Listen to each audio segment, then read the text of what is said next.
এই মুহূর্তে আমরা যুক্ত হব সায়দাবাদে আছেন আমাদের সহকর্মী ইস্তাজিদা সুইটি, তার সাথে যুক্ত হচ্ছি। সুইটি, ইতোপূর্বে আপনি জানিয়েছেন সায়দাবাদের চিত্র, বর্তমানে কি দেখছেন? যাত্রীদের সাথে কথা বলতে পেরেছেন কিনা, তাদের যাত্রা কতটা স্বস্তির হচ্ছে জানাবেন। মোড়ে আছি। সায়দাবাদ একটা বিশাল বাস স্টেশন এবং এখান থেকে বাংলাদেশের বিভিন্ন জায়গায় যে যাত্রীরা যান, সে কারণে আমরা আশা করি সবসময় যে এখানেই ভিড়টা আমরা বেশি দেখব, বেশি পাবো, প্রাণ চাঞ্চল্য থাকবে। কিন্তু আসলে সত্যি বলতে আমরা মহাখালী চিত্র যেমন দেখেছি, একটু ফাঁকা ফাঁকা, যারাই আসছেন টিকিট নিয়ে তাৎক্ষণিকভাবে তারা বাসের সুনিশ্চিত গন্তব্যে যেতে পারছেন।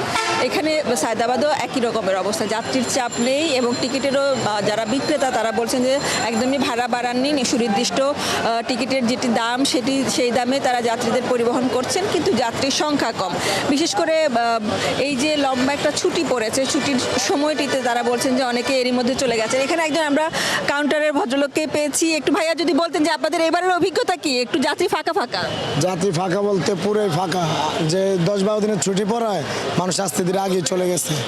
গাড়িওয়ালারা ভাবছিল যে চান্দাইতে যাত্রী হবে, কিন্তু আজকে কোনো যাত্রী নেই, এই জন্য ফাঁকা। গাড়ির যাত্রী সব আগে চলে গেছে। ও আমাদের লস এখন, এই যে তেল টুল নিয়ে রাখছে গাড়িগুলো, এই যে বসে রাখছে এসি গাড়িগুলো সব আমাদের, কিন্তু যাত্রী নেই, ওই জন্য ছাড়তে পারতেছে না, যাত্রী আগে চলে গেছে। বাচ্চাদের যখন স্কুল বন্ধ হয়ে যায় তখনই অনেক সময় দেখা যায় চলে যাও।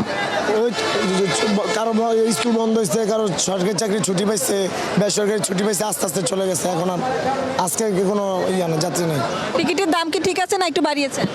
আমাদের দাম আরো কম, 500 করে প্রতি কাউন্টারে ডিসকাউন্ট আছে। 1200 ভাড়া 700 করে বিক্রি করছে, কিন্তু তাও যাত্রী নেই। 1200 ভাড়া 700, কিন্তু তাও যাত্রী নেই। ধন্যবাদ। এটাই তাদের অভিজ্ঞতা। আসলে ঈদ কেন্দ্রিক তাদেরও প্রত্যাশা থাকে যে প্রচুর যাত্রী হবে, এই সময়টিতে তারা তাদের সারা বছরের একটা আয়ের ভালো একটা বন্দোবস্ত থাকে। কিন্তু এই যে লম্বা ছুটি হয়ে গেল, লম্বা ছুটির কারণে ভেঙে ভেঙে অনেকে চলে গেছেন, কেউ কেউ পরিবারকে পাঠিয়ে দিয়েছে। বিশেষ করে বাচ্চাদের যখন স্কুল কলেজ ছুটি হয়ে গেছে তখন অনেকে সপরিবারে চলে যান। বিশেষ করে ঈদের সময়টাতে যে ভিড় বাট্টা হবে সেটাও কেউ কেউ এড়িয়ে যেতে চান, আবার কেউ কেউ চান যে ছুটিটা লম্বা সময় যেন তারা তাদের স্বজনদের সাথে কাটাতে পারেন।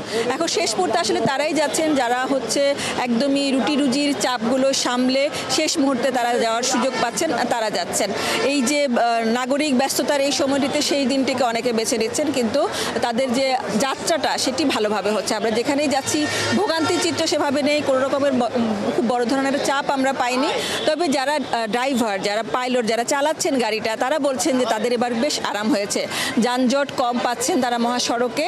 তাদের হয়তোবা আর্থিক দিক দিয়ে হয়তোবা সেভাবে লাভবান হচ্ছেন না, কিন্তু তাদের গাড়ি চালিয়ে আরাম পাচ্ছেন এবং নিরাপত্তার ব্যাপারটাও তাদের কাছে মাথায় আছে যে ভালোভাবে তারা গন্তব্যে পৌঁছে দিতে পারছেন যাত্রীদের। আকাশ।